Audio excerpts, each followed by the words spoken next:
Welcome to my channel. ಇವತ್ತಿನ ವಿಡಿಯೋದಲ್ಲಿ ಏನೆಲ್ಲ ಇದೆ ಬನ್ನಿ ನೋಡ್ಕೊಂಬರೋಣ. 5:15 ಎದ್ದಿದ್ದೀನಿ. ಒಂದೊಂದು ದಿನ ಹೆಚ್ಚು ಕಮ್ಮಿ ಆಗುತ್ತೆ, ದಿನ 5:15 ಅಂತೇನಿಲ್ಲ. ಇನ್ಮೇಲಂತೂ ಖಂಡಿತ ಎದ್ದೇಳಲೇಬೇಕು. 6:15ಗೆ ನನ್ನ ಮಗನ ಸ್ಕೂಲ್ ಸ್ಟಾರ್ಟ್ ಆಗುತ್ತೆ. ಈ ಸಲ SSLC, ಹಾಗಾಗಿ ಇವಾಗಿಂದ ಅಭ್ಯಾಸ ಮಾಡಿಸ್ತಾ ಇದ್ದೀನಿ. ಈಗ ನಾನು ಎದ್ದು ನನ್ನ ಮಗನ್ನೇ ಎಬ್ಬಿಸ್ತಾ ಇದ್ದೀನಿ. ಅದಾದಮೇಲೆ ಬೇರೆ ಏನೆಲ್ಲ ಕೆಲಸ ಮಾಡ್ತೀನಿ ಅಂತ ನಿಮ್ಮ ಜೊತೆ ಶೇರ್ ಮಾಡ್ಕೊತೀನಿ. ಮನೆಯಲ್ಲೇ ಬಟ್ಟೆ ಬಂದಿತ್ತು, ಅಂದರೆ ನಿನ್ನೆ ಸಂಜೆ ಮನೇಲಿ ಕೊಟ್ಟಿರುವಂಥದ್ದು.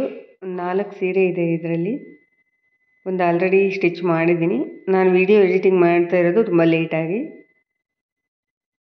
4 ಸೀರೆಗಳಿದೆ. ಇದು ಹೆವಿ ಸೈಜ್ ಬ್ಲೌಸು, ಆಮೇಲೆ princess cut, normal cut blouse ಅಲ್ಲ, ಪ್ರಿನ್ಸಸ್ ಕಟ್ ಬ್ಲೌಸು. ಇದು ಒಂದು ಸೀರೆ, ಇದು ಒಂದು ಸೀರೆ, ಇದು ಒಂದು ನೋಡಿ ಈ ಥರ ಇದೆ ಸೀರೆಗಳು. ಎಲ್ಲ ಕೂಡ ಸೇಮ್, ಅವ್ರಿಗೆ ಯಾವುದೇ ಡಿಸೈನ್ ಹೇಳಿಲ್ಲ, ನಾರ್ಮಲ್ ಬ್ಲೌಸ್ ಸ್ಟಿಚ್ ಮಾಡಿ ಅಂತ ಹೇಳಿದ್ದಾರೆ. ಅದಾದಮೇಲೆ ನನ್ನ ಮಗನ ಕೆಲಸ ರಾತ್ರಿ ಒಂದು ಸ್ವಲ್ಪ ಅರ್ಧಂಬರ್ಧ ಮಾಡಿಬಿಟ್ಟಿದ್ದಾನೆ. ಏನೇನು ಮಾಡಿದ್ದಾನೆ ಅಂದರೆ, ಇದು ದ ರಾ ಬೇಂದ್ರೆ ಅವರ ಬಗ್ಗೆ ಬರೆದಿದ್ದಾನೆ. ಆಮೇಲೆ ಈ ಕಡೆ ಸೈಡ್ ಫೋಟೋ ಅಂಟಿಸ್ಬೇಕಂತೆ. ಈಗ ಶಿವರಾಮ್ ಕಾರಂತರದ್ದು ಬರೀತಾ ಇದ್ದಾನೆ. ಇದು ಬಂದು ರೆಕಾರ್ಡಿಂಗ್ ಬುಕ್ ಅಂತ ತರೋದಕ್ಕೆ ಹೇಳಿದರು, ತೊಗೊಂಡು ಬಂದಿದ್ದಾನೆ. ಇವೆಲ್ಲ ಸಿಕ್ಕಾಪಟ್ಟೆ ಕಾಸ್ಟ್ಲಿ, 250-300 ರೂಪಾಯಿಗೆ ಒಂದು ಬುಕ್, ಏನು 6 ಬುಕ್ಕು ತೊಗೊಂಬಂದಿದ್ದಾನೆ. ಕನ್ನಡಕ್ಕೆ ಜ್ಞಾನಪೀಠ ಪ್ರಶಸ್ತಿ ತಂದುಕೊಟ್ಟ ದಿಗ್ಗಜರು ಹೆಸರುಗಳು ಬರೆದು, ಅವ್ರ ಬಗ್ಗೆ ಬರೆದು, ಅವ್ರದ್ದು ಒಂದು ಫೋಟೋ ಅಂಟಿಸಿ ಅಂತ ಹೇಳಿದರು. ಹಾಗಾಗಿ ಒಂದು ಬುಕ್ಕಲ್ಲಿ ಇದು ಇರುತ್ತೆ, ಇನ್ನೊಂದು ಬುಕ್ಕಲ್ಲಿ ಏನೇನೋ ಇದ್ದಾವೆ, ಬಟ್ ನಾನು ನೋಡಿಲ್ಲ. ಒಟ್ಟಿನಲ್ಲಿ ಈ ಥರ ಬುಕ್ ಬೇಕು ಕೊಡ್ಸಮ್ಮ ಅಂತೂ ಕೊಡಿಸಿದ್ದೀನಿ. ಇದು ಈ ಒಂದು ಬುಕ್ಕಲ್ಲಿ ಇದು ಬರೀತಾ ಇದ್ದ. ನೆಕ್ಸ್ಟು ನಾನು ಏನೆಲ್ಲ ಮಾಡ್ತೀನಿ ಬನ್ನಿ ನೋಡ್ಕೊಂಬರೋಣ. ತುಂಬ ಟೈಮ್ ಇತ್ತಂದರೆ ಸ್ನಾನ ಮಾಡ್ತೀನಿ, ಇಲ್ಲಾಂದರೆ ಜಸ್ಟ್ ಬ್ರಷ್ ಮಾಡಿಬಿಟ್ಟು ಮುಖ ತೊಳ್ಕೊಂಡು ನೆಕ್ಸ್ಟ್ ಬೇರೆ ಕೆಲಸ ಮಾಡ್ತೀನಿ. ನನ್ನ ಮಗ ಬ್ರಷ್ ಮಾಡಿ ಇವಾಗ ಬರೀತಾ ಕೂತಿದ್ದಾನೆ. ಒಂದು ಲೋಟ ನೀರು ಕುಡಿದ್ಬಿಟ್ಟು ನಾನಿವಾಗ ಒಂದು ಲೋಟ ನೀರು ಕುಡಿದು ಪಾತ್ರೆಗಳೆಲ್ಲ ಜೋಡಿಸಿ, ಪಾತ್ರೆ ಎಲ್ಲ ಆಲ್ಮೋಸ್ಟ್ ರಾತ್ರಿನೇ ತೊಳೆದ್ಬಿಟ್ಟು ನಾನು ಮಲಗಿರ್ತೀನಿ. ಬೆಳಗ್ಗೆ ಎದ್ದು ಒಂದಷ್ಟು ನೀರು ಬಿಸಿ ಮಾಡ್ಕೊತೀನಿ, ಉಗುರು ಬೆಚ್ಚಗೆ ನೀರು. ತೀರಾ ತಣ್ಣಗಿರೋದು ಕುಡಿಯೋಕ್ಕಾಗಲ್ಲ, ತೀರಾ ಬಿಸಿಯಾಗಿರೋದು ಕುಡಿಯೋಕ್ಕಾಗಲ್ಲಲ್ವ, ಹಾಗಾಗಿ ಉಗುರು ಬೆಚ್ಚಗೆ ನೀರು ಕುಡಿತೀನಿ. ನಮ್ಮ ಮನೆಯವರು ಇದ್ದಾಗಲೂ ಅಷ್ಟೇ, ಇದು ನನ್ನ ಡೈಲಿ ರುಟೀನ್. ಅದಾದಮೇಲೆ ಗಂಜಿ, ಇದು ಒಂದು ಸ್ಪೆಷಲ್ಲಾಗಿ ಆ್ಯಡ್ ಮಾಡ್ಕೊಂಡಿದ್ದೀನಿ. ಇದು ಕಾಳು ಗೊಜ್ಜು ರಾತ್ರಿ ಮಾಡಿದ್ದೆ, ಆಮೇಲೆ ಮಧ್ಯಾಹ್ನಕ್ಕೆ ಬಾಕ್ಸಿಗೆ ಆಗುತ್ತಲ್ವ ಅಂತ ಬಿಸಿ ಮಾಡೋದಕ್ಕೆ ಇಟ್ಟಿದ್ದೀನಿ. ಈಗ ಗಂಜಿ ಪುಡಿ, ಇದು ಒಂದು ಆ್ಯಡ್ ಆಗಿದೆ ನೋಡಿ ಇತ್ತೀಚೆಗೆ. ನಿಮ್ಮ ಅಶ್ವಿನಿ ಅಂತ ಒಂದು ಸೀರಿಯಲ್ ಆ್ಯಕ್ಟ್ರ್ ಇವರು, ಅವರು ಗಂಜಿ ಪುಡಿನ ಮಾಲ್ಟನ್ನು ತಯಾರಿಸ್ತಾರೆ. ಇದು ಗಟ್ಟಿಮೇಳ ಸೀರಿಯಲಲ್ಲಿ ಆರತಿ ಪಾತ್ರ ಮಾಡ್ತಿದ್ದಲ್ವ ಅವರು. ಈಗ ನಾನು ಗಂಜಿ ರೆಡಿ ಮಾಡ್ಕೊತೀನಿ. ಖಾಲಿಯಾಗಿದೆ, ಈಗ ಬುಕ್ ಮಾಡಿದ್ದೀನಿ, ನಾಳೆ ಬರುತ್ತೆ. ಅರ್ಧ ಕೆಜಿಗೆ 450 ರೂಪಾಯಿ ಆಗುತ್ತೆ. 1-2 ಸ್ಪೂನ್, ನಾವು ಇಬ್ಬರು ಇರೋದ್ರಿಂದ 2 ಸ್ಪೂನು.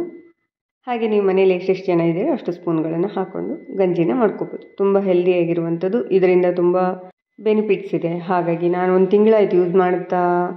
ಈಗ ಟೀ ಕುಡಿಯೋದು ಬಿಟ್ಬಿಟ್ಟಿದ್ದೀನಿ, ಮಧ್ಯಾಹ್ನ ಮಾತ್ರ ಟೀ ಕುಡಿಯೋದು. ನನ್ನ ಮಗ ಸ್ಕೂಲಿಂದ ಬರ್ತಾನಲ್ವ, ಅವಾಗ ಟೀ ಅಥವಾ ಕಾಫಿ ಕುಡಿತೀವಿ, ಒಂದು 4:15 ಸುಮಾರು ಆ ಟೈಮಲ್ಲಿ ಅಷ್ಟೇ. ಬೆಳಗ್ಗೆ ಕುಡಿತಾ ಇಲ್ಲ, ಇವಾಗ ಬಿಟ್ಬಿಟ್ಟಿದ್ದೀನಿ. ಟೇಸ್ಟ್ ಅಂತೂ ತುಂಬ ಚೆನ್ನಾಗಿದೆ ಗಂಜಿದು, ನಿಮಗೂ ಬೇಕಾದ್ರೆ ತರಿಸ್ಕೊಳ್ಳಿ. ನಿಮ್ಮ ಅಶ್ವಿನಿ ಅಂತ ಯೂಟ್ಯೂಬ್ ಚಾನಲ್ ಇದೆ ಅವ್ರದ್ದು, ಅದರಲ್ಲೆಲ್ಲ ಡೀಟೇಲ್ಸ್ ಇದೆ ನೋಡಿ, ಗಂಜಿ ಹೇಗೆ ಮಾಡೋದು, ಅದಕ್ಕೆ ಏನೆಲ್ಲ ಇಂಗ್ರೀಡಿಯೆಂಟ್ಸ್ ಹಾಕ್ತಾರೆ ಅಂತ. ತುಂಬ ಬೆನಿಫಿಟ್ಸ್ ಇದೆ. ನನಗಂತೂ ತುಂಬ ಬೆನಿಫಿಟ್ಸ್ ಆಗಿದೆ ಇದರಿಂದ. ಹಾಗಾಗಿ ನೆಕ್ಸ್ಟ್ ಸೆಕೆಂಡ್ ಆರ್ಡರ್ ಕೂಡ ನಾನು ಮಾಡಿದ್ದೀನಿ. ಮೊದಲನೇ ಆರ್ಡರ್ ಖಾಲಿ ಆಯಿತು, ಇವಾಗ 450 ರೂಪೀಸ್, ಅದು 450 ರೂಪಾಯಿ. ತುಂಬ ಚೆನ್ನಾಗಿದೆ. ಇವಾಗಂತೂ ಅವರು ಒಂದು ಆಫೀಸೇ ಓಪನ್ ಮಾಡಿದ್ದಾರೆ. ನೆಕ್ಸ್ಟು ಕಾಳು ಗೊಜ್ಜು, ನಾನು ಬಿಸಿ ಮಾಡೋದಕ್ಕೆ ಇಟ್ಟಿದ್ನಲ್ವ, ಕಡಲೆಕಾಳು ಮತ್ತು ಆಲೂಗಡ್ಡೆ ಬದನೆಕಾಯಿ ಹಾಕಿಬಿಟ್ಟು ಹುಳಿ ಮಾಡಿದ್ದೆ. ನನ್ನ ಮಗನಿಗೂ ಕೂಡ ತುಂಬ ಇಷ್ಟ ಅದು. ರಾತ್ರಿ ನಾನು ಚಪಾತಿಗೆ ಮಾಡಿದ್ದೆ, ಈಗ ಮಧ್ಯಾಹ್ನ ಅನ್ನಕ್ಕೆ ಬಾಕ್ಸಿಗೆ ಆಗುತ್ತಲ್ಲ ಅಂತ ಸ್ವಲ್ಪ ಜಾಸ್ತಿನೇ. ಅದು ಕಾಳು ಗೊಜ್ಜು ಅದೆಲ್ಲ ಸ್ವಲ್ಪ ಮಾಡೋದಕ್ಕಾಗಲ್ಲ, ಹಾಗಾಗಿ ಸ್ವಲ್ಪ ಜಾಸ್ತಿನೇ ಮಾಡಿದ್ದೀನಿ. ಅದೆಷ್ಟು ಕಡಿಮೆ ಮಾಡಿದರೂ ಜಾಸ್ತಿ ಆಗಿಬಿಡುತ್ತೆ, ಮಸಾಲೆ ಎಲ್ಲ ರುಬ್ಕೊಂಡಾಗ, ಈರುಳ್ಳಿ ಬೆಳ್ಳುಳ್ಳಿ ಕಾಯಿ ಎಲ್ಲ ಹಾಕಿದಾಗ ಜಾಸ್ತಿ ಆಗಿಬಿಡುತ್ತೆ. ನೆಕ್ಸ್ಟು ನಾನು ಗಂಜಿಗೆ ಮಾಲ್ಟ್ ಅಥವಾ ಗಂಜಿ ಅಂತಲೇ ಹೇಳ್ಬೋದು. ಬೆಲ್ಲ ಅಥವಾ ಸಕ್ಕರೆ ಅಥವಾ ಉಪ್ಪು ಹಾಕೋಬೋದು. ಸ್ವೀಟ್ ಇಷ್ಟಪಡಲ್ಲ ಅನ್ನೋರು ಉಪ್ಪು ಕೂಡ ಹಾಕ್ಕೊಂಡು ಕುಡಿಬೋದು, ಉಪ್ಪು ಮಜ್ಜಿಗೆ ಹಾಕ್ಕೊಂಡು ಕುಡಿಬೋದು. ನಾನಿಲ್ಲಿ ಬೆಲ್ಲ ಹಾಕ್ತೀನಿ, ಬೆಲ್ಲ ಹಾಕಿದಾಗ ತುಪ್ಪ ಹಾಕ್ತೀನಿ, ಸಕ್ಕರೆ ಹಾಕಿದಾಗ ಹಾಲು ಹಾಕ್ತೀನಿ ಗಂಜಿಗೆ. ಈ ಥರ ಮಾಡ್ತೀನಿ ನಾನು. ನನ್ನ ಮಗನಿಗೆ ಸಕ್ಕರೆ ಹಾಕಿ ಹಾಲು ಹಾಕಿದ್ದು ಇಷ್ಟ ಆಗುತ್ತೆ ಗಂಜಿ. ಇವತ್ತು ಈಗಿನೂ 5:15 5:45 ಆಗಿದೆ. ಡೈರಿ ಓಪನ್ ಇರುತ್ತೆ, ಇಷ್ಟೊತ್ತಲ್ಲಿ ನನ್ನ ಮಗ ಹೋಗಬೇಕು. ನಾನು ಹೋದರೆ ಇನ್ನೂ ಅಡುಗೆ ಮಾಡೋದಕ್ಕೆ ಲೇಟ್ ಆಗುತ್ತೆ ಅಂದ್ಕೊಂಡು ಹೋಗಿಲ್ಲ. ಹಾಲಿಲ್ಲ, ಹಂಗಾಗಿ ಬೆಲ್ಲ ಮತ್ತು ತುಪ್ಪ ಹಾಕ್ತಾಯಿದ್ದೀನಿ. ಬರೆಯೋದೆಲ್ಲ ಇದೆ ಅಲ್ವಾ ಅವನಿಗೆ. ಇಷ್ಟು ಬೆಳಗ್ಗೆ ಹೋಗ್ತಾನೆ, ಹೋಗಂದರೆ ಮತ್ತು ಅಕ್ಕಿ ಆಮೇಲೆ ತೊಗೊಂಬಂದ್ರೆ ಆಯಿತು ಅಂತ. ಈಗ ಬೆಲ್ಲ ಹಾಕಿಬಿಟ್ಟು ತುಪ್ಪ ಹಾಕಿ ಗಂಜಿನ ಮಾಡ್ತೀನಿ. ಚೆನ್ನಾಗಿ ಕುದಿಸ್ಬೇಕು. ಟೇಸ್ಟ್ ಅಂತೂ ತುಂಬ ಚೆನ್ನಾಗಿರುತ್ತೆ. ಚಿಕ್ಕವ್ರಿಗೂ ದೊಡ್ಡವ್ರಿಗೆ ಎಲ್ರಿಗೂ ಕೂಡ ಚೆನ್ನಾಗಿರುತ್ತೆ, ಇಷ್ಟ ಕೂಡ ಆಗುತ್ತೆ. ನೆಕ್ಸ್ಟು ಕಾಳುಗೊಜ್ಜು ಬಿಸಿ ಆಯಿತು, ಇದನ್ನು ಆಫ್ ಮಾಡಿಬಿಡ್ತೀನಿ ಈಗ.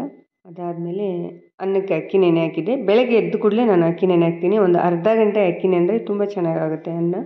ಚಿತ್ರಾನ್ನಕ್ಕಾಗಲಿ ವೈಟ್ ರೈಸ್ ಏನಾದರೂ ಮಾಡ್ಬೋದು. ಸ್ವಲ್ಪ ಅಕ್ಕಿ ನೆನೆದರೆ ತುಂಬ ಚೆನ್ನಾಗಿರುತ್ತೆ. ಗಂಜಿ ರೆಡಿ ಆಯಿತು. ಬೆಲ್ಲ ಹಾಕಿರೋದ್ರಿಂದ ಈ ಕಲರ್ ಇದೆ. ನನ್ನ ಮಗನಿಗೆ ಈ ಥರದ್ದು ಇಷ್ಟ ಆಗಲ್ಲ, ಬಟ್ ಇವಾಗ ಬೇರೆ ಆಪ್ಷನ್ ಇಲ್ಲ, ಹಂಗಾಗಿ ಕುಡಿತಾನೆ. ಹಾಲು ತರೋದಕ್ಕೆ ಹೋಗಪ್ಪ ಅಂತಂದೆ, ಇಲ್ಲ ಬರೆಯೋದಿದೆ ತುಂಬ ಅಂತ ಹೇಳ್ದ. ಹಾಗಾಗಿ ಸರಿ ಮತ್ತು ಇದೇ ಕುಡಿಬೇಕು ಅಂದರೆ ಸರಿ ಕೊಡು ಕುಡಿತೀನಿ ಅಂತ ಹೇಳಿ ಕುಡಿತಾ ಇದ್ದಾನೆ. ಒಂದು ಅರ್ಧ ಸ್ಪೂನ್ ತುಪ್ಪ, ಜಾಸ್ತಿ ಏನು ಹಾಕೋಕ್ಕೆ ಹೋಗಲ್ಲ. ತುಪ್ಪ ಹಾಕಿದಾಗ ಟೇಸ್ಟ್ ಇನ್ನೂ ಸ್ವಲ್ಪ ಚೆನ್ನಾಗಿರುತ್ತೆ. ಇದರಲ್ಲಿ ಎಷ್ಟೋ ಥರದ ಕಾಳುಗಳಿರ್ತವೆ, ತುಂಬ ಚೆನ್ನಾಗಿರುತ್ತೆ ಟೇಸ್ಟು.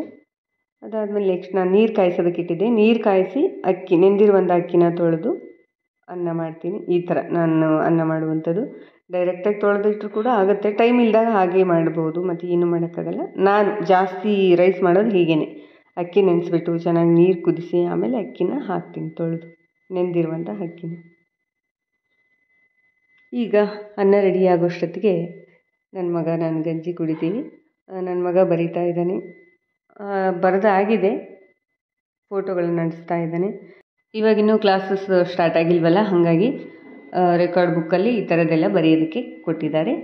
ಬರೆದಾಗಿದೆ ಒಂದು ಆಲ್ಮೋಸ್ಟು. ಇವಾಗ ಫೋಟೋಗಳು ಅಂಟಿಸ್ತಾ ಇದ್ದಾನೆ. ನಾನು ಅವನ ಜೊತೆ ಕೂತ್ಕೊಂಡು ಇರೋ ಬುಕ್ಕುಗಳನ್ನೆಲ್ಲ ತೊಗೊಂಡು ಓದ್ತಾ ಇರ್ತೀನಿ. ಇವಾಗಂತಲ್ಲ, ನಂಗೆ ಮೊದಲಿಂದನೂ ಅಭ್ಯಾಸ ಇದೆ ಓದುವಂಥದ್ದು. ಇವತ್ತು ನಾನು ಓದ್ತಾ ಇರೋಂಥ ಬುಕ್ಕು ಅಮ್ಮನೆಂಬ ಆಲದ ಮರ. ಆಲ್ಮೋಸ್ಟ್ ಅರ್ಧ ಮುಗಿಸಿದ್ದೀನಿ, ಅರ್ಧ ಅಂತಲ್ಲ, ಒಂದು 4 ಅಧ್ಯಾಯಗಳನ್ನು ಮುಗಿಸಿದ್ದೀನಿ. ಹಾಗೆ ಟಿ ವಿ ಹಾಕಿದ್ದೆ. ಒಂದು 4K ವ್ಯೂಸ್, 8K ವ್ಯೂಸ್, ಈ ಥರ 12K ವ್ಯೂಸ್ ಅಂತ ಬರುತ್ತೆ. ನೇಚರ್ ವೀಡಿಯೋ ಅದು ಹಾಕಿಬಿಟ್ಟು ಬಿಟ್ಟಿದ್ದೆ. ನೇಚರ್ ಇರುತ್ತೆ, ವಿತ್ ಮ್ಯೂಸಿಕ್ ಕೂಡ ಇರುತ್ತೆ ಮೈಲ್ಡಾಗಿ. ಅದನ್ನು ಹಾಕ್ಕೊಂಡು ನನ್ನ ಪಾಡಿಗೆ ನಾನು ಓದ್ತಾ ಇದ್ದೆ. ನನ್ನ ಮಗನ ಪಾಡಿಗೆ ನನ್ನ ಮಗನ ಕೆಲಸ ಮಾಡ್ತಾಯಿತ್ತು. ಈ ಟಿ ವಿ ಬಂದು ನಾನು ಟೈಲರಿಂಗ್ ಶಾಪ್ ಮಾಡಿದ ಮೇಲೆ ನಾನು ಕೂಡಿಟ್ಟಿರುವಂಥ ದುಡ್ಡಲ್ಲಿ ತೊಗೊಂಡಿರುವಂಥದ್ದು. ಸ್ಯಾಮ್ಸಂಗ್ ಕಂಪ್ನಿದು ಬೇಕಿತ್ತು, ತೊಗೊಂಡೆ. ಇದು ನೋಡಿ ಬುಕ್ಕು, ಎನ್ ಪ್ರತಾಪ್ ಸಿಂಹ ಅವರು ಬರೆದಿರುವಂಥ ಒಂದು ಬುಕ್ಕು. ಇವರೊಬ್ಬರು ಪೊಲಿಟಿಷಿಯನ್, ಎಲ್ರಿಗೂ ಗೊತ್ತೇ ಇರುತ್ತೆ. ಅವರು ತಾಯಿ ಬಗ್ಗೆ ಬರೆದಿರುವಂಥ ಒಂದು ಬುಕ್ಕು. ಇದು 4ನೇ ಅಧ್ಯಾಯದಲ್ಲಿ ಈ ಥರ ಇದೆ. ಯಾರ್ಯಾರೆಲ್ಲ ಬುಕ್ ತೊಗೊಂಡಿರ್ತೀರೋ ಅವ್ರಿಗೆ ಗೊತ್ತಿರುತ್ತೆ, ಓದಿರ್ತಾರೆ. ಸುಮಾರು ಜನ ತೊಗೊಂಡಿರ್ಬೋದು. ಇದರ ಒಂದು ಬುಕ್ ಬೆಲೆ ಬಂದು 150 ರೂಪಾಯಿ. ನಮ್ಮ ಮನೆಯವರು ತೊಗೊಂಡು ಬಂದಿದ್ದರು. ಆಲ್ಮೋಸ್ಟ್ ಅವ್ರು ಓದಿದ್ರು. ಇಷ್ಟು 9, 10 ಅಧ್ಯಾಯ, 10ನೇ ಅಧ್ಯಾಯ ಓದ್ತಾಯಿದ್ರು. ನನಗೆ ಹೇಳ್ತಾಯಿದ್ರು, ನನ್ನ ಪಾಡಿ ನಮ್ಮ ಬಟ್ಟೆ ಹೊಲಿತಾ ಇದ್ದೆ, ಹೀಗೀಗಿದೆ, ಹಾಗಾಗಿ ಏನೋ ಒಂದು ಅದರಲ್ಲಿ ಆಗಿದ್ದು ಹೋಗಿದೆ ಎಲ್ಲ ಹೇಳ್ತಾಯಿದ್ರು. ನಾನು ಈಗ ನನ್ನ ಮಗನ ಜೊತೆ ಕೂತ್ಕೊಂಡು ಓದ್ತಾಯಿದ್ದೀನಿ. ಈಗ 4ನೇ ಅಧ್ಯಾಯಕ್ಕೆ ಬಂದಿದ್ದೀನಿ. ಅನ್ನ ರೆಡಿ ಆಯಿತು. ನೆಕ್ಸ್ಟ್ ಈಗ ನಾನು ತಿಂಡಿಗೆ ಚಪಾತಿ ಮಾಡ್ತೀನಿ, ಜೊತೆಗೆ ಚಿತ್ರಾನ್ನ ಕೂಡ ಮಾಡ್ತೀನಿ. ಅವ್ನಿಗೆ ಯಾವ್ದು ಇಷ್ಟಪಡ್ತಾನೋ ಅದನ್ನು ತಿನ್ನಲಿ ಅಂತ. ನೆಕ್ಸ್ಟ್ ಇದು ನೋಡಿ, ಅಗಸೆ ಚಟ್ನಿ ಪುಡಿ. ನನ್ನ ಒಂದು ಕುಕ್ಕಿಂಗ್ ಚಾನಲ್ ಇದೆ ಅಲ್ವಾ, ಅದರಲ್ಲಿ ಡೀಟೇಲ್ಸ್ ಹಾಕಿದ್ದೀನಿ. ಮಧು 2015 ಕುಕ್ಕಿಂಗ್ ಚಾನಲ್ ಅಂತ ಡಿಸ್ಕ್ರಿಪ್ಷನಲ್ಲಿ ಇರುತ್ತೆ ಲಿಂಕ್. ನೀವು ಕ್ಲಿಕ್ ಮಾಡಿ ನೋಡಿದ್ರೆ ಅದು ಹೇಗೆ ಮಾಡೋದು ಅಂತ ಗೊತ್ತಾಗುತ್ತೆ. ಅಗಸೆ ಪುಡಿ ಅದು ಬಂದು ದೇಹಕ್ಕೆ ತುಂಬ ಒಳ್ಳೆಯದಲ್ವ, ಹಾಗಾಗಿ ಫೈಬರ್ ಕಂಟೆಂಟ್ ಅದರಲ್ಲಿ ಜಾಸ್ತಿ ಇರುತ್ತೆ. ಅದನ್ನು ತಿಂದರೆ ಒಳ್ಳೆಯದು ಹೆಲ್ತಿಗೆ. ಖಾರ ಸ್ವಲ್ಪ ಕಡಿಮೆ ಹಾಕ್ಬಿಟ್ಟು ಚಟ್ನಿ ಪುಡಿ ಮಾಡ್ಕೊಂಡ್ರೆ ಚೆನ್ನಾಗಿರುತ್ತೆ. ನೆಕ್ಸ್ಟ್ ಚಪಾತಿ ಹಿಟ್ಟು ಕೂಡ ಕಲಿಸಿದ್ದೀನಿ. ಜಾಸ್ತಿ ಏನು ಚಪಾತಿ ಮಾಡಲ್ಲ, ಜಸ್ಟ್ ಒಂದು 4 ಚಪಾತಿ ಮಾಡ್ತೀನಿ. ಬೆಳಗ್ಗೆಗೆ 2, ಮಧ್ಯಾಹ್ನಕ್ಕೆ 2. ನನ್ನ ಮಗನಿಗೊಂದು, ನನಗೊಂದು. ಅವ್ನು ತಿನ್ನಲ್ಲ ಬೆಳಗ್ಗೆ ಜಾಸ್ತಿ. ನೆಕ್ಸ್ಟು ಅದಾದಮೇಲೆ ಕಸ ಗುಡಿಸ್ತೀನಿ. ಹಿಟ್ಟು ಸ್ವಲ್ಪ ನೆನೀಲಿ ಅಂತ ಕಸ ಗುಡಿಸಿದ್ದಾಯಿತು. ಅದಾದಮೇಲೆ ಚಿತ್ರಾನ್ನ ಗೊಜ್ಜು, ಮಾವಿನಕಾಯಿ ಚಿತ್ರಾನ್ನ ಗೊಜ್ಜು ರೆಡಿ ಮಾಡ್ತಾಯಿದ್ದೀನಿ. ಇದಕ್ಕೆ ನಾನು ಈರುಳ್ಳಿ ಹಾಕಿಲ್ಲ, ಬೇಕಿದ್ರೆ ಈರುಳ್ಳಿ ಕೂಡ ಹಾಕ್ಕೋಬೋದು. ಸಿಂಪಲ್ಲಾಗಿ, ಅದು ಕೂಡ ನಾನು ಕುಕ್ಕಿಂಗ್ ಚಾನಲಲ್ಲಿ ಸಾಕಷ್ಟು ರೆಸಿಪಿಗಳನ್ನು ತೋರಿಸಿದ್ದೀನಿ. ಒಂದು 50+ ರೆಸಿಪಿಗಳನ್ನು ನಾನು ತೋರಿಸಿದ್ದೀನಿ. ನೀವು ನೋಡಿದರೆ ಗೊತ್ತಾಗುತ್ತೆ. ಯಾರಿಗೆಲ್ಲ ನಮ್ಮ ಉತ್ತರ ಕರ್ನಾಟಕದ ರೆಸಿಪಿಗಳು ಬೇಕು ಅಂತಂದರೆ ಚಾನಲ್ನ ವಿಸಿಟ್ ಮಾಡಿ. ಮಧು 2015 ಕುಕ್ಕಿಂಗ್ ಚಾನಲ್. ಹಾಗೆ ಈ ಚಾನಲಲ್ಲಿ ಇನ್ನಷ್ಟು ವೀಡಿಯೋಸ್ ನೋಡಬೇಕಂದ್ರೆ ಚಾನಲ್ದ ಲೋಗೋ ಮೇಲೆ ಕ್ಲಿಕ್ ಮಾಡಿ. ಸಾಕಷ್ಟು ವೀಡಿಯೋಸ್ಗಳು ಸಿಗುತ್ತೆ. ವೀಡಿಯೋಸ್ ಇದೆ, ಪ್ಲೇಲಿಸ್ಟ್ ಇದೆ, ಶಾರ್ಟ್ಸ್ ವೀಡಿಯೋಸ್ ಇದೆ, ಎಲ್ಲನೂ ನೋಡ್ಬೋದು. ಚಿತ್ರಾನ್ನ ಕೂಡ ರೆಡಿ ಆಯಿತು. ನೆಕ್ಸ್ಟ್ ಚಪಾತಿ ರೆಡಿ ಮಾಡ್ತಾಯಿದ್ದೀನಿ. ಚಪಾತಿ ಜೊತೆ ಎಲ್ಲ ಥರದ ಹಣ್ಣು ಹಾಕ್ಬಿಟ್ಟು ಒಂದು ಕಸ್ಟರ್ಡ್ ಫ್ರೂಟ್ ಅಂತ ಮಾಡಿದ್ದೀನಿ. ಅದೊಂದು ಡೆಸರ್ಟ್ ರೆಸಿಪಿ. ಅದು ಕೂಡ ನಾನು ಈ ಚಾನಲಲ್ಲಿ ಆಲ್ರೆಡಿ ತೋರಿಸಿದ್ದೀನಿ. ಸುಮಾರು 1 ವರ್ಷ ಆಯಿತು ಅನಿಸುತ್ತೆ ಒಂದು ರೆಸಿಪಿ ಮಾಡಿಬಿಟ್ಟು. ನಾನು 1 ವರ್ಷನೋ 2 ವರ್ಷನೋ ಆಯಿತು. ಚೆಕ್ ಮಾಡಿ ನೋಡ್ತೀನಿ. ಒಂದು ಲಿಂಕ್ ಸಿಕ್ಕರೆ ಡಿಸ್ಕ್ರಿಪ್ಷನಲ್ಲಿ ಹಾಕಿರ್ತೀನಿ. ನೀವು ಟೈಟಲ್ ಮೇಲೆ ಕ್ಲಿಕ್ ಮಾಡಿದರೆ ಸಾಕು, ಡಿಸ್ಕ್ರಿಪ್ಷನಲ್ಲಿ ಸಿಗುತ್ತೆ ನಿಮಗೆ ಆ ಒಂದು ವೀಡಿಯೋ. ಮಾವಿನಕಾಯಿ ಚಿತ್ರಾನ್ನ ರೆಡಿ ಆಯಿತು. ನೆಕ್ಸ್ಟು ನನ್ನ ಮಗನಿಗೆ ತಿಂಡಿ ಹಾಕ್ಕೊಡ್ತೀನಿ. ಅವನು ತಿಂಡಿ ತಿಂದುಬಿಟ್ಟು ಸ್ಕೂಲ್ಗೆ ಹೋಗ್ತಾನೆ. ನಾನು ಸ್ವಲ್ಪ ಲೇಟ್ ಅಂದರೆ ಮಿಕ್ಕಿದ್ದೆಲ್ಲ ಕೆಲಸ ಮುಗಿಸಿ ನಾನು ಟೈಲರಿಂಗ್ ಶಾಪ್ಗೆ ಹೋಗಬೇಕಾದ್ರೆ ತಿಂಡಿ ಮಾಡ್ಕೊಂಡು ಹೋಗ್ತೀನಿ. ಈಗ ಕರೆಕ್ಟಾಗಿ 8 ಗಂಟೆ ಆಗಿದೆ. 8 ಗಂಟೆ 10 ನಿಮಿಷ ಆಗಿದೆ. ನನ್ನ ಮಗಂದು ಸ್ನಾನ ಆಯಿತು, ಪೂಜೆ ಕೂಡ ಮಾಡಿದ್ದಾನೆ. ಇವಾಗ ತಿಂಡಿ ತಿಂದುಬಿಟ್ಟು ಸ್ಕೂಲ್ಗೆ ಹೋಗ್ತಾನೆ. ನಮ್ಮ ಮನೆಯವರಿದ್ದಾಗಲೂ ಅಷ್ಟೇ ನನ್ನ ಒಂದು ಡೇ ಹೀಗೆ ಇರ್ತಿತ್ತು. ನಮ್ಮ ಮನೆಯವರು ಸ್ವಲ್ಪ ಬೇಗನೆ ಹೊರಡ್ತಾಯಿದ್ರು. 8 ಗಂಟೆಗೆ ಹೋಗ್ತಿದ್ರು. ಬನಶಂಕರಿಲಿದ್ದಾಗ 7 ಗಂಟೆಗೆ ಹೋಗ್ತಾಯಿದ್ರು. ಅಲ್ಲಿ 1 ಅವರ್ ಸ್ವಲ್ಪ ಬೇಗ ಬರ್ತಾಯಿದ್ರು. ಅಂದರೆ ದೂರ ಬರಬೇಕಿತ್ತಲ್ವ, ಬನಶಂಕರಿಯಿಂದ ಪೀಣ್ಯಾಗೆ ಬರಬೇಕಾದ್ರೆ ತುಂಬ ಲಾಂಗ್ ಆಗ್ತಿತ್ತು. ಹಾಗಾಗಿ ಒಂದು 25 ಕಿಲೋಮೀಟ್ರ್ ಆಗ್ತಿತ್ತು ಅಲ್ಲಿಂದ. ಹಾಗಾಗಿ 1 ಅವರ್ ಮುಂಚೆ ಬಿಡ್ತಾಯಿದ್ರು. ಇಲ್ಲಾಂದರೆ ಹತ್ರ ಒಂದು ಜಸ್ಟ್ ಒಂದು 2-3 ಕಿಲೋಮೀಟ್ರ್ ಆಗುತ್ತೆ. 8 ಗಂಟೆಗೆ ಹೊರಡ್ತಾಯಿದ್ರು. ಆಲ್ಮೋಸ್ಟ್ ನಮ್ಮ ಮನೆಯವರಿದ್ದಾಗಲೂ ಇದೇ ಥರ ನನ್ನ ಒಂದು ದಿನಚರಿ ಏನೂ ಹೆಚ್ಚು ಕಮ್ಮಿ ಇರಲಿಲ್ಲ. ಈಗಲೂ ಸಹ ಹಾಗೆ ಇದೆ. ಸಾಕಷ್ಟು ವೀಡಿಯೋದಲ್ಲಿ ನೋಡಿರ್ತೀರ ನೀವು. ಹಳೆ ವೀಡಿಯೋಗಳು ನೋಡಿದರೆ ನನ್ನ ಒಂದು ದಿನಚರಿ ಏನಿತ್ತು ಅದೆಲ್ಲ ನಿಮಗೆ ಗೊತ್ತಾಗಿರುತ್ತೆ. ಬಾಕ್ಸಿಗೆ ಕೂಡ ಹಾಕಿಟ್ಟಿದ್ದೀನಿ. ನನ್ನ ಮಗನಿಗೆ ಉಪ್ಪಿನಕಾಯಿ, ಅನ್ನ ಮತ್ತು ಕಾಳು ಗೊಜ್ಜು ಹಾಕಿಟ್ಟಿದ್ದೀನಿ. ನೆಕ್ಸ್ಟು ಅವನಿನ್ನು ಸ್ಕೂಲಿಂದ ಬರೋದು 4 ಗಂಟೆ ಆಗುತ್ತೆ. 4 ಗಂಟೆಗೆ ಬಂದಮೇಲೆ ನಾನು ಕೂಡ ಮಧ್ಯಾಹ್ನ ಊಟ ಮಾಡ್ಕೊಂಡು ಹೋಗಿರ್ತೀನಿ. 4 ಗಂಟೆಗೆ ಮನೆಗೆ ಬಂದು ಟೀ ಕುಡ್ಕೊಂಡು ಮತ್ತೆ ನೆಕ್ಸ್ಟ್ ಹೋಗಿ 7 ಗಂಟೆಗೆ ಮನೆಗೆ ಬರ್ತೀನಿ. ಇವತ್ತು ನಾನು ಟೈಲರಿಂಗ್ ಶಾಪ್ಗೆ ಹೋಗಿ ಏನು ಮಾಡಿದೆ ಅಂತ ಆ ವಿಡಿಯೋ ಹಾಕಲ್ಲ, ನಾನು ಬೇರೆ ವಿಡಿಯೋ ಆ್ಯಡ್ ಮಾಡ್ತಾಯಿದ್ದೀನಿ. ಬನ್ನಿ ನೋಡ್ಕೊಂಬರೋಣ. ನಾನು ವರ್ಕಿಗೆ ಕೊಟ್ಟಿದ್ದೆ ಬ್ಲೌಸನ್ನು. ಇನ್ನೇನು ಕಂಪ್ಲೀಟ್ ಆಗಿದೆ, ನೀವು ಮನೆಯಿಂದ ಬರೋಷ್ಟೊತ್ತಿಗೆ ಮುಗಿಯುತ್ತೆ ವರ್ಕು ಅಂತ ಹೇಳಿದ್ರಲ್ವ, ಹಾಗಾಗಿ ಹೋದೆ. ಇನ್ನು 1-2 ಫ್ಲವರ್ ಇತ್ತು ಹಾಕೋದು. ಹಾಗೆ ಒಂದು ಕ್ಲಿಪ್ಪಿಂಗನ್ನು ತೊಗೊಂಡೆ. ಫ್ರಂಟ್ ನೆಕ್ಕು ಬ್ಯಾಕ್ ನೆಕ್ ಎಲ್ಲ ಆಗಿದೆ. ಇದು ಚಿತ್ರದುರ್ಗದಿಂದ ಸುಮಾ ಅವರು ರಿಕ್ವೆಸ್ಟ್ ಮಾಡ್ಕೊಂಡಿದ್ರು, ಎಂಬ್ರಾಯ್ಡ್ರಿ ಮಾಡಿದ ಮೇಲೆ ಕಟಿಂಗ್ ಮಾಡೋದು ಹೇಗೆ ಅಂತ ಕೇಳಿದರು. ಅವ್ರಿಗೋಸ್ಕರ ಈ ವಿಡಿಯೋವನ್ನು ಅಪ್ಲೋಡ್ ಮಾಡ್ತಾ ಇದ್ದೀನಿ. ಎಡಿಟಿಂಗ್ ಮಾಡಿ ತುಂಬ ಅಂದರೆ ತುಂಬ ಲೇಟ್ ಆಯಿತು. ಯಾಕಂದರೆ ಮೆಂಟಲಿ ಚೆನ್ನಾಗಿರಬೇಕು. ಯೂಟ್ಯೂಬಲ್ಲಿ ವೀಡಿಯೋ ಹಾಕಬೇಕಂದ್ರೆ ಅಷ್ಟೊಂದು ಮೆಂಟಲಿ ನನಗೆ ಪೀಸ್ ಆಫ್ ಮೈಂಡ್ ಇಲ್ಲ. ಹಾಗಾಗಿ ವೀಡಿಯೋಸ್ ತುಂಬ ಇದೆ, ಎಡಿಟಿಂಗ್ ಮಾಡೋಕ್ಕೂ ಆಗ್ತಿಲ್ಲ, ಅಪ್ಲೋಡ್ ಮಾಡೋಕ್ಕೂ ಆಗ್ತಿಲ್ಲ. ಬೆಳಗ್ಗೆಯಿಂದ ಇದು ಒಂದು ಸ್ಟಿಚ್ ಮಾಡಿದ್ದೆ ನನ್ನ ಬ್ಲೌಸು. ಮಧ್ಯಾಹ್ನ ಮೇಲೆ ಇನ್ನೊಂದು ಬ್ಲೌಸು ಸ್ಟಿಚ್ ಮಾಡ್ತಾಯಿದ್ದೀನಿ. ಮೊದಲೆಲ್ಲ 4 ಬ್ಲೌಸ್ ಹೊಲಿತಿದ್ದೆ. ಇವಾಗಂತೂ ಬರೀ 2 ಬ್ಲೌಸ್, ಬೆಳಗ್ಗೆ ಒಂದು ಸಂಜೆ ಒಂದು ಅಷ್ಟೇ. ಕೈ ಕಾಲು ಆಡ್ತಿಲ್ಲ, ಏನೋ ಗೊತ್ತಿಲ್ಲ. ಮೆಂಟಲಿ ಫಿಸಿಕಲಿ ತುಂಬ ಅಂದರೆ ತುಂಬ ವೀಕ್ ಆಗಿಬಿಟ್ಟಿದ್ದೀನಿ.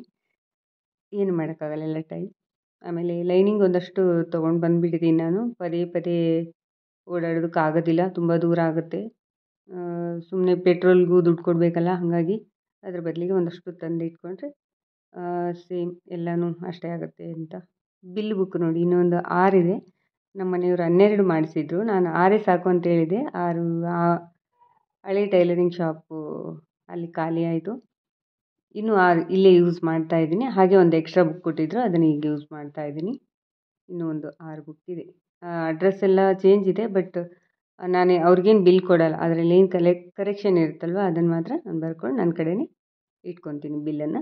ಅವ್ರಿಗೆ ಹೇಳ್ತೀನಿ ಕೂಡ. ಅಲ್ಲಾದರೂ ಅಷ್ಟೇ, ನಾನು ಬಿಲ್ ಏನು ಕೊಡ್ತಾ ಇರಲಿಲ್ಲ.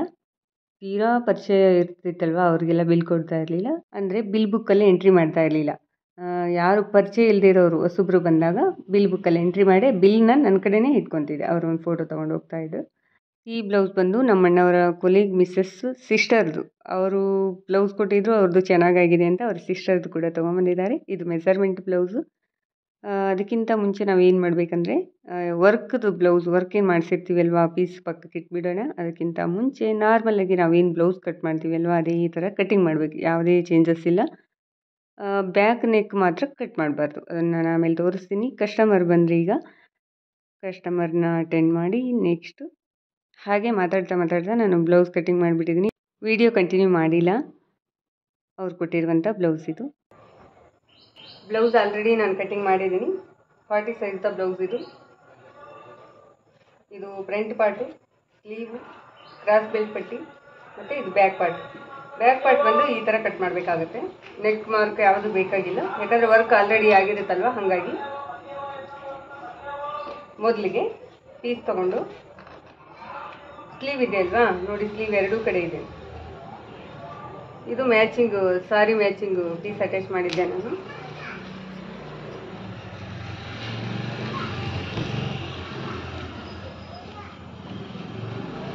ಈ ಥರ ಸೆಟ್ ಮಾಡ್ಕೋಬೇಕು. ಬೇಕಾದರೆ ಪಿನ್ ಹಾಕೊಳ್ಳಿ, ಸೇಫ್ಟಿ ಇಷ್ಟು ಹಾಕೊಳ್ಳಿ. ಆಮೇಲೆ ಇಲ್ಲೆಲ್ಲ ಪೀಸ್ ಕೊಡಬೇಕಾಗುತ್ತೆ ನೋಡಿ, ಪೀಸ್ ಶಾರ್ಟೇಜ್ ಇದೆ, ಹಾಗಾಗಿ ಎಕ್ಸ್ಟ್ರಾ ಪೀಸ್ ಕೊಡಬೇಕಾಗುತ್ತೆ. ಈ ಕಡೆ ಕಾಣಿಸುತ್ತೆ ನೋಡಿ, ಈ ಕಡೆನೂ ಎಕ್ಸ್ಟ್ರಾ ಕೊಡಬೇಕು ಬಟ್ಟೆ, ಈ ಕಡೆ ಕೂಡ ಎಕ್ಸ್ಟ್ರಾ ಕೊಡಬೇಕು. ಇದು ಸ್ಲೀವ್ ಆಯಿತು. ನೆಕ್ಸ್ಟ್ ಫ್ರಂಟ್ ಪಾರ್ಟ್ ಸೆಟ್ ಮಾಡ್ಕೊಳ್ಳೋಣ.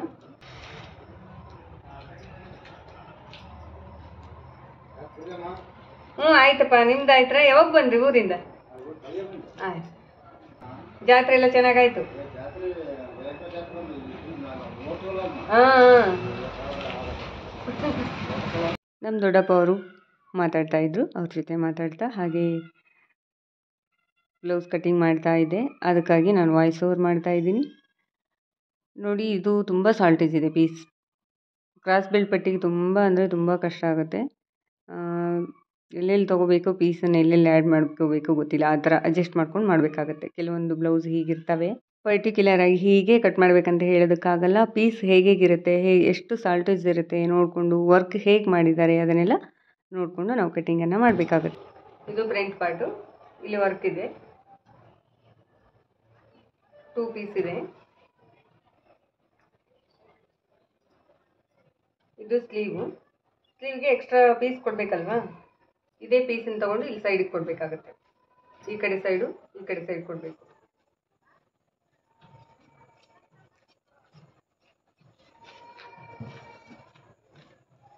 ಇಲ್ಲಿ ಸ್ಲೀವ್ ಕೂಡ ಬಂದು. ನೆಕ್ಸ್ಟು ಬ್ಯಾಕ್ ಪಾರ್ಟ್ ಕರೆಕ್ಟಾಗಿ ಫೋಲ್ಡಿಂಗ್ ಮಾಡಿ ಕಟ್ಟಿಂಗ್ ಮಾಡ್ಕೋಬೇಕಾಗತ್ತೆ.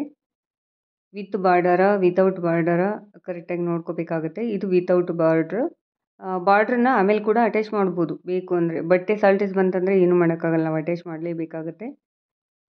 ಇವರು ಬೇಕು ಬೇಡ ಏನೂ ಹೇಳಿಲ್ಲ, ನಾನು ಅದಾದಮೇಲೆ ಅಟ್ಯಾಚ್ ಮಾಡ್ತೀನಿ. ತುಂಬ ಚೆನ್ನಾಗಿರುತ್ತೆ ಅದು. ಆಮೇಲೆ ನೋಡಿ, ಕ್ರಾಸ್ ಬೆಲ್ಟ್ ಪಟ್ಟಿಗೆ ತುಂಬ ಶಾರ್ಟೇಜ್ ಇದೆ. ಇಲ್ಲಿ ಹಾರ್ಮೋಲಲ್ಲಿ ಒಂದಷ್ಟು ಪೀಸ್ ಇದೆ ಅಲ್ವಾ, ಆ ಪೀಸಲ್ಲಿ ಆ 2 ಪೀಸ್ ಜಾಯಿಂಟ್ ಮಾಡಿದರೆ ಒಂದು ಕ್ರಾಸ್ ಬೆಲ್ಟ್ ಪಟ್ಟಿ ಆಗುತ್ತೆ. ಆಮೇಲೆ ನಾವು ಬ್ಯಾಕ್ ನೆಕ್ ಡೀಪ್ ತೆಗಿತೀವಲ್ವಾ, ಅಲ್ಲಿ ಒಂದು ಕ್ರಾಸ್ ಬೆಲ್ಟ್ ಪಟ್ಟಿ ಸಿಗುತ್ತೆ. ಹೀಗೆ ಕೆಲವೊಂದು ಬ್ಲೌಸ್ಗಳು ತುಂಬ ಶಾರ್ಟೇಜ್ ಇರ್ತವೆ, ಅಡ್ಜಸ್ಟ್ ಮಾಡಿಕೊಂಡು ಕಟಿಂಗ್ ಮಾಡಿ ಸ್ಟಿಚ್ ಮಾಡಬೇಕಾಗುತ್ತೆ. ಎಷ್ಟು ಕಲ್ತಿದ್ರೂ ಕಲಿಯೋದಿದ್ದೇ ಇರುತ್ತೆ. ಪ್ರತಿಯೊಂದು ಬ್ಲೌಸಲ್ಲಿ ಪ್ರತಿಯೊಂದು ಅನುಭವ ಆಗುತ್ತಾ ಇರುತ್ತೆ.